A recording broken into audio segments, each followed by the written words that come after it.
Welcome to our English video, my dear students. Today we are going to learn activities given under the lesson Talk Talk Tong Tong all day long. Now look at the page number 55, question activity number 2, 3, 4, 5 and 6. आपण talk talk tong tong all day long या लेसनवरील जे activity आहेत lesson खाली दिलेल्या त्या आज आपण अभ्यासणार आहोत. पान क्रमांक 55वर 55वर ॲक्टिव्हिटी नंबर 2 बघा. Answer the following questions in 1 or 2 words. या प्रश्नांची 1-2 शब्दात उत्तरे द्या.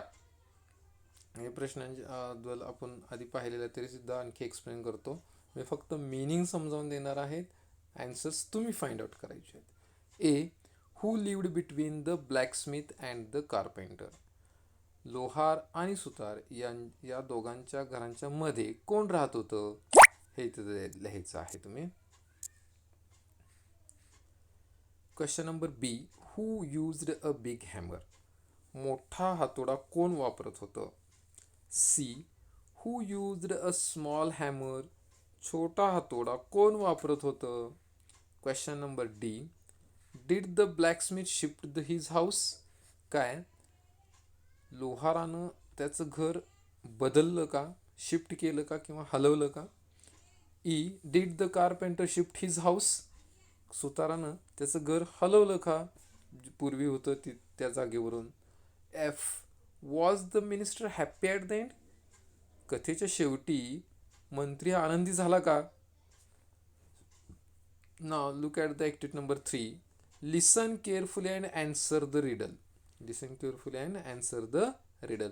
काळजीपूर्वक ऐका आणि दिलेल्या कोड्याचं उत्तर द्या. लक्षपूर्वक ऐका आणि कोड्याचं उत्तर द्या.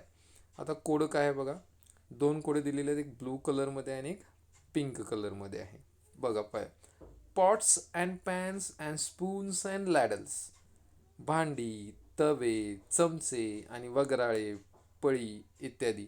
I need a stove and sometimes and oven. आणि मला गरज असते स्टोवची आणि काही वेळा अवनची. Cutting, slicing, steaming, frying. त्याचबरोबर कापणे, कटिंग, स्लाइस चकत्या करणे, स्टीमिंग वाफाळणे, फ्राईंग तळणे. When I work your mouth begins to water. आणि मी जेव्हा काम करतो तेव्हा तुमच्या तोंडाला पाणी सुटतं. हू ॲम आय. मी कोण आहे. बघा ही सगळी कामं कोण करतं, त्या प्रोफेशनचं नाव तिथं लिहायचं आहे. Second riddle in pink colour. I use needles and threads and scissors and buttons. मी सुयांचा वापर करतो, धाग्यांचा वापर करतो, कात्र्यांचा वापर करतो, बटनांचा वापर करतो. And all sorts of clothes. आणि सर्व प्रकारच्या कापडांचा. I take measurements. मी माप घेतो. And then stitch garments. आणि मग कपडे शितो. हू एम आय. कोण आहे मी. बघा जसं शिक्षक काय करतात, शिकवतात, बोर्डवर लिहितात, मुलांना समजावून सांगतात, स्पष्ट करून सांगतात. ही कामं कोण करतं तर टीचर. तसं हे काम करणार कोण, ते एका शब्दात त्याचं उत्तर द्यायचं आहे. प्रोफेशनचं द्या. ॲक्टिव्हिटी नंबर 4 बघा. Listen to each sound word and say what makes that sound. शब्द ऐका आणि हा आवाज कशाचा ते सांगा. आता इथं दिलेले आहेत शब्द. तो आवाज व्यक्त करणारे शब्द आहेत ते. आणि तो कशाचा आवाज आहे हे तुम्ही काय करायचं आहे, हा साऊंड वर्ड जो आहे तो तुम्ही ऐकायचा आहे आणि तो कशाचा आहे ते सांगायचं आहे. म्हणजे तुम्ही लिहू सुद्धा शकता त्या शब्दाच्या पुढं. Beep beep. जसा बिप बिप हा पिप पिप असा तो आवाज आहे. कशाचा, हॉर्नचा, गाडीच्या वगैरे. डिंग डॉंग हा आवाज कशाचा असेल. स्लप slurp, ting ting, clap clap, drip drip, swish swish, tring tring, crunch crunch, knock knock, tick tock, tock tock, pitter patter, zoom zoom. आता हे कशाचे आवाज आहेत हे तुम्ही एका शब्दात तिथं लिहायचं आहे इंग्लिशमध्ये. Question number, activity number 5. Match the 3 columns and rewrite the table given below. आता इथे एक टेबल दिलेला आहे. त्या टेबलमध्ये 3 कॉलम आहेत. कोणकोणते? Occupation, tools and action. Occupation म्हणजे व्यवसाय, टूल्स म्हणजे साहित्य, त्यांची हाताळी साधने, आणि ॲक्शन्स म्हणजे कृती. आता व्यवसाय पहिला आहे टीचर, शिक्षक. कुक, स्वयंपाक करणारा.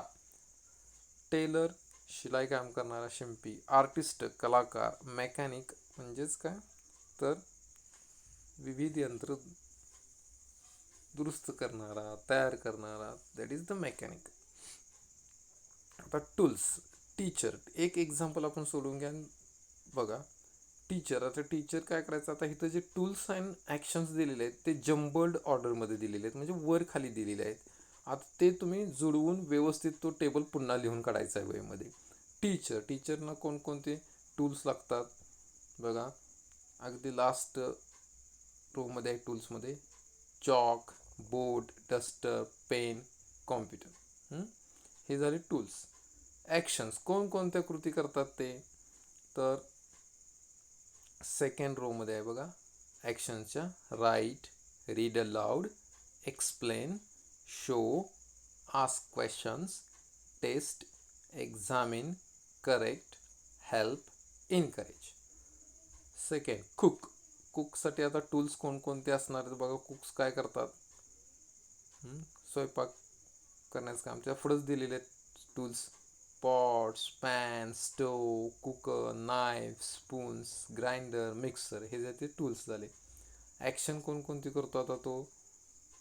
वॉश, रो नंबर 3 बघा. Wash, clean, cut, boil, fry, steam, bake, roast, stir, mix, slice.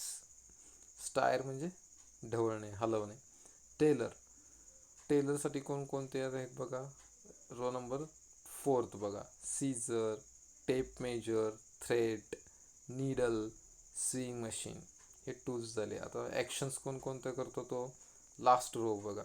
सीव म्हणजे शिवणे, मेजर माप घेणे, कट कापणे, स्टिच शिवणे, ड्राफ्ट म्हणजे थोडक्यात आराखडा बनवणे, कसं शिवायचं आहे का ड्रेस वगैरे. डिझाईन नक्षीकाम करणे, फोल्ड घडी घालणे, hem, trim and decorate. All these are the these action words are related to tailor. Artist, artist जे आहे ते काय करतात. आर्टिस्ट म्हणजे कलाकार. आता कलाकाराला काय काय आवश्यकता आहे बघा. इथं दिलेलं आहे पहिल्या रो मध्ये दिलेलं आहे. Paints, paint brushes, crayons, paper, canvas, pencil. Action words, आता ॲक्शन वर्डमध्ये काय येणार बघा. पहिलाच रो मध्ये आहे ड्रॉ, ड्रॉ म्हणजे रेखाटणे. Paint, sketch, colour, shade. Next mechanic, मेकॅनिकसाठी काय आहेत बघा. फोर्थ रो आहे, third one. Screwdriver, drill, spanner, nuts, bolt, screws, hammer, wires. आता त्याचे ॲक्शन्स कोणकोणते आहेत. फोर्थ रो मध्ये repair, join, fix, turn, screw, connect, bend, check etcetera. तर हे सगळं काय ना, हे ॲक्शन्स कोणाचे आहेत तर मेकॅनिकचे आहेत. तर या पद्धतीने टेबल करेक्ट करून तुम्ही पुन्हा लिहून काढायचं आहे. Activity number 6. Read the following sentences allowed with proper intonation using your mother tongue. Name the occasions or situations when you will use these sentences. खालील वाक्ये आवाजात योग्य ते चढ उतार करून वाचा. ही वाक्ये तुम्ही कोणत्या प्रसंगी वापराल ते तुमच्या मातृभाषेत सांगा. आता वाक्य दिलेली आहेत आणि ती कोणत्या प्रसंगी तुम्ही वापराल ते मातृभाषेतून म्हणजे मराठीत लिहायचं आहे. ते हे वाक्य कोणत्या प्रसंगी तुम्ही वापराल. I must do something about it, मला याच्याबद्दल काहीतरी केलंच पाहिजे. हे कोणत्या प्रसंगी तुम्ही वापराल वाक्य मराठीतल्या तुमच्या मातृभाषेत. That's very kind of you, ते खूपच चांगला आहेस तू, खूपच दयाळू आहेस तू. प्लीज स्टे फॉर लंच, कृपया करून काय कर दुपारच्या जेवणासाठी थांब, दुपारी जेवण जेवून जेव. How nice it will be, किती उत्कृष्ट होईल असं झालं तर. आता हे 4 वाक्य स्टेटमेंट्स तुम्ही सेंटेन्सेस जे आहेत ते तुम्ही कोणत्या प्रसंगी वापराल हे तुम्ही मराठीत लिहायचं आहे. आता मराठीत अर्थ मी सांगितलेला आहे तुम्हाला, त्याचा तुम्ही अगदी सिच्युएशन आता लिहू शकता. तर अशा पद्धतीनं ही ॲक्टिव्हिटी तुम्ही सोडवायची आहे आणि नोटबुकमध्ये लिहून काढायची आहे. Okay, thank you.